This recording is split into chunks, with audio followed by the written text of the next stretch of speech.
There's no feeling more intense than starting over.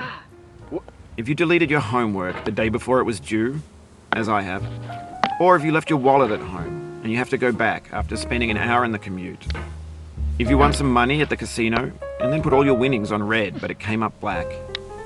If you got your best shirt dry cleaned before a wedding and then immediately dropped food on it. If you won an argument with a friend and then later discovered that they just returned to their original view. Starting over is harder than starting up.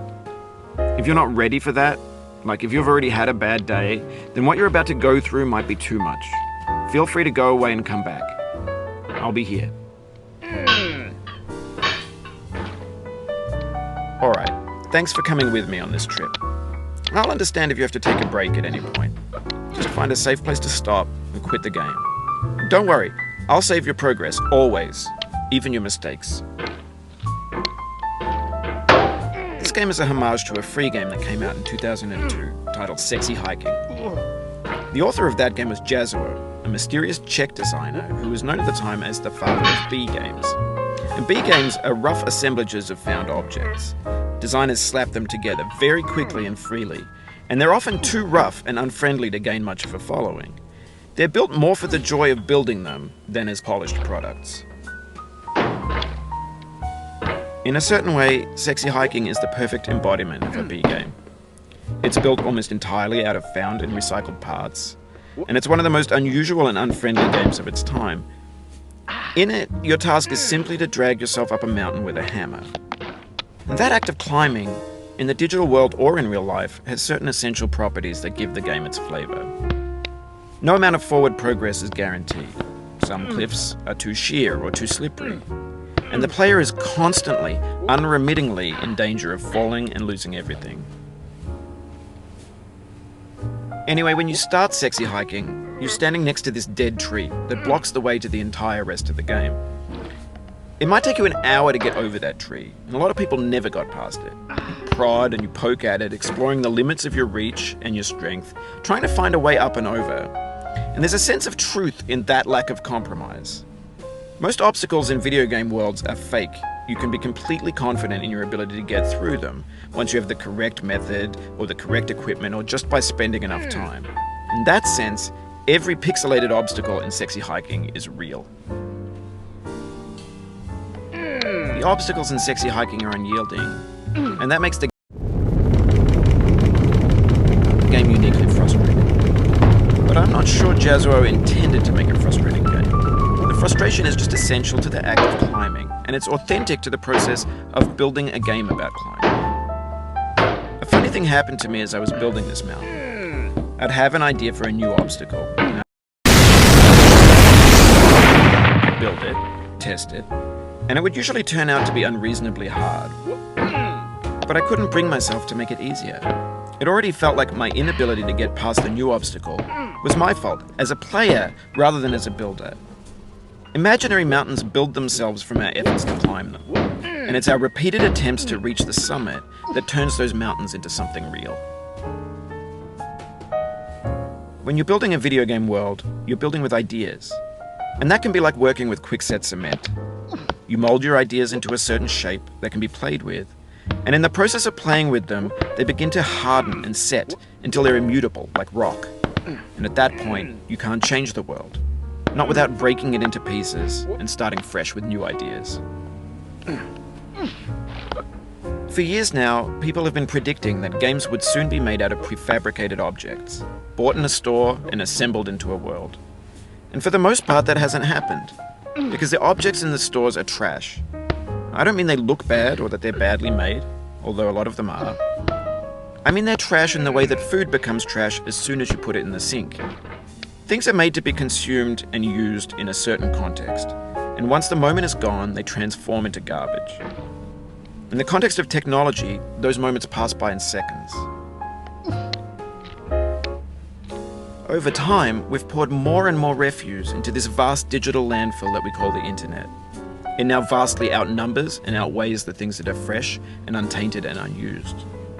When everything around us is cultural trash, trash becomes the new medium, the lingua franca of the digital age. And you can build culture out of trash, but only trash culture. Be games, be movies, be music, be philosophy. Maybe this is what digital culture is. A monstrous mountain of trash, the ash heap of creativity's fountain. A landfill with everything we ever thought of in it. Grand, infinite, and unsorted. There's 3D models of breakfast, Gen X's fanfic novels, scan magazines, green screen Shia LaBeouf, banned snuff scenes on LiveLeak. Facebook's got lifelike bots with unbranded adverts and candid shots of Kanye and Taylor Swift mashups, car crash epic failed GIFs, Russian dashcam vids, discussions of McRibs, discarded, forgotten, unrecycled, muddled, rotten, untitled. Everything's fresh for about 6 seconds, until some newer thing beckons, and we hit refresh. And there's years of persevering, disappearing into the pile, out of style, out of sight.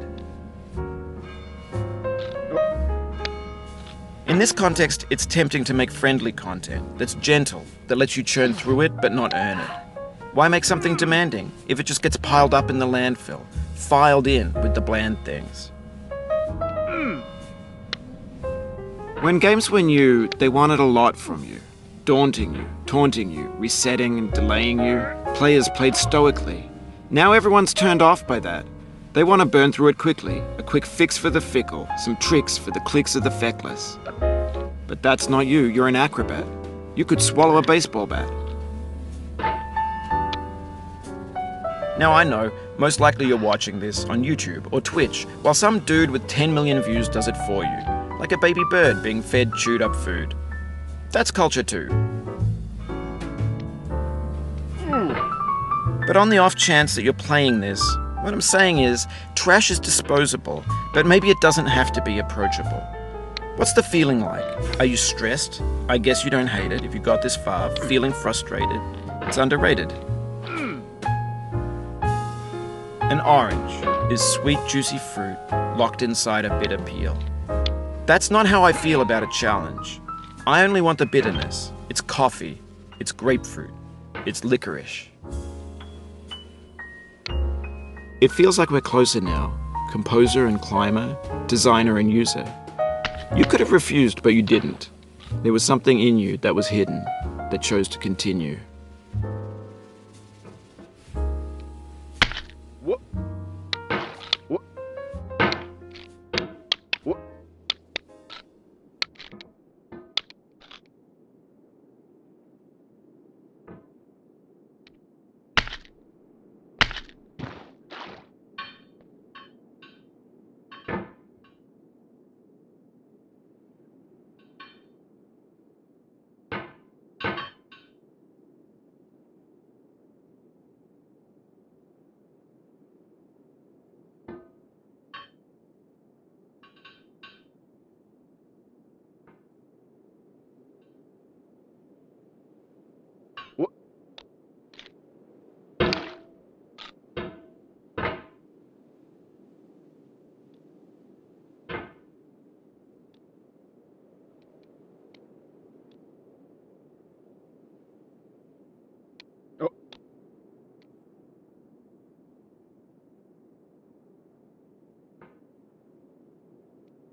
It means a lot to me that you've come this far, endured this much.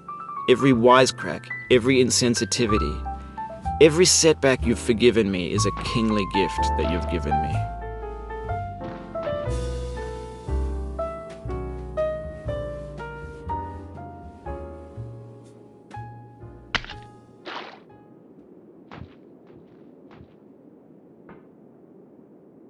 No.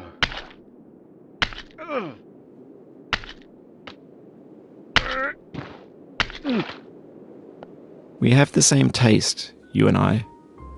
It's not ambition, it's ambition's opposite. An obdurate mission to taste defeat. You'll feel bad if you win, so I put this snake in for you.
Whoop. Oh. Whoop. Ugh.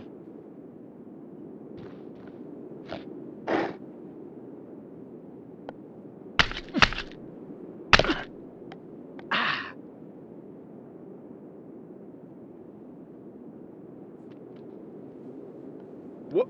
Oh.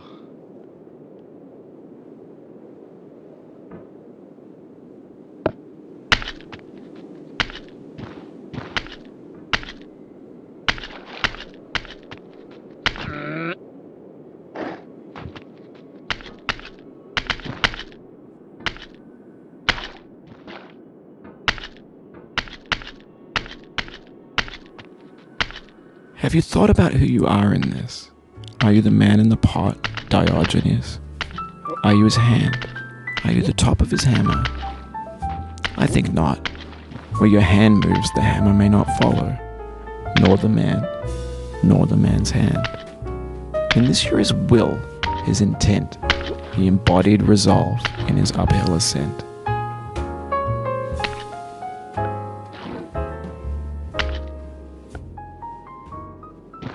Whoop. Oh.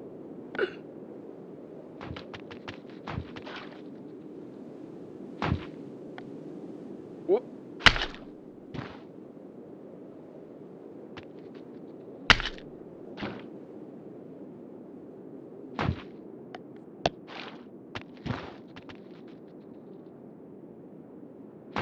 Whoop.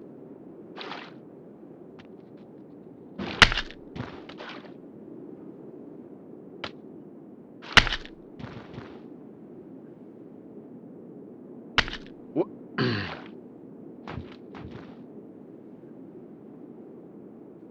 Whoop.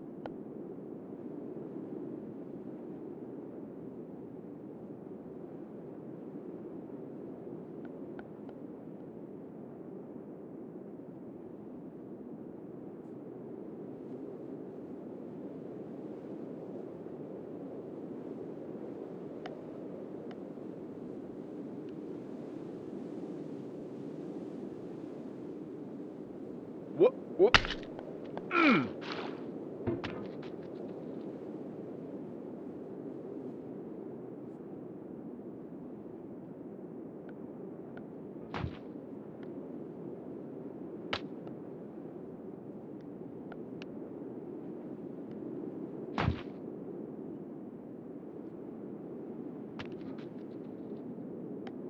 Oh.